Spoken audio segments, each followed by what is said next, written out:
Hi hello नमस्कार। जगन्नाथ आपन को भल रखी मोर आशा। आपन देखुं गोकुल फार्मिंग गोकुल फार्मिंग रे आज आमर भेंडी मासे 9 दिन हो गला। मासे 9 दिन रे पोजिशन तार केमती अच्छी भेंडी कौ साइज है फूल आसला ना फल आसला कौ मेडिसिन प्रयोग करागला तार किसी आप नमूना मुझे रखुच्छे। मोर फ्रेंड्स मोर चाषी भाई मान को स्वागत।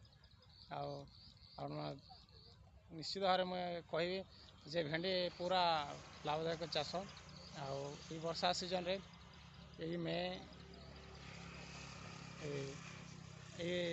पाखापाखि आप चाष करूँ मे स्टार्ट करूँ निश्चित भल रिजल्ट पाइबे भल रेट रे पाइबे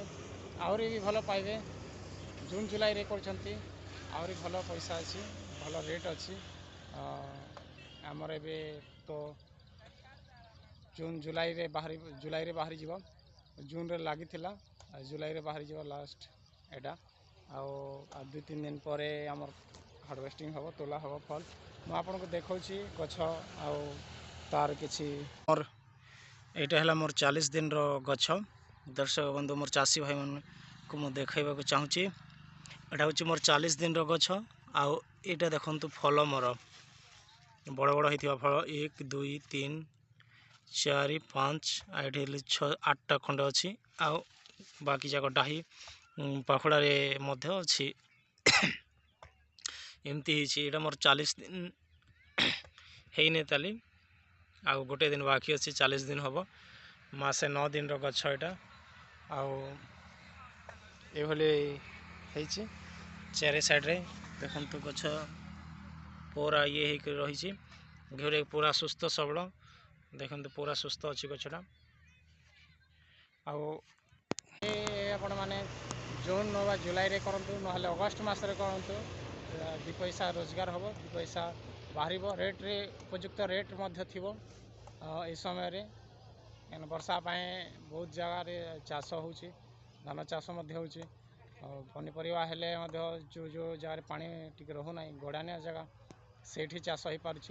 तो से आपण मैंने आपंकर जब गड़ानिया जगह अच्छी भल माटी अच्छी ताहले करंतु जून जुलाई अगस्त मध्य करंतु ये टाइम रे टिके रेट रोचे भेंडीर क्वालिटी देखिए टिके रेट रोचे भल विहन करंतु भल 2 पैसा रोजगार हम पूरा समय है ठीक समय चाष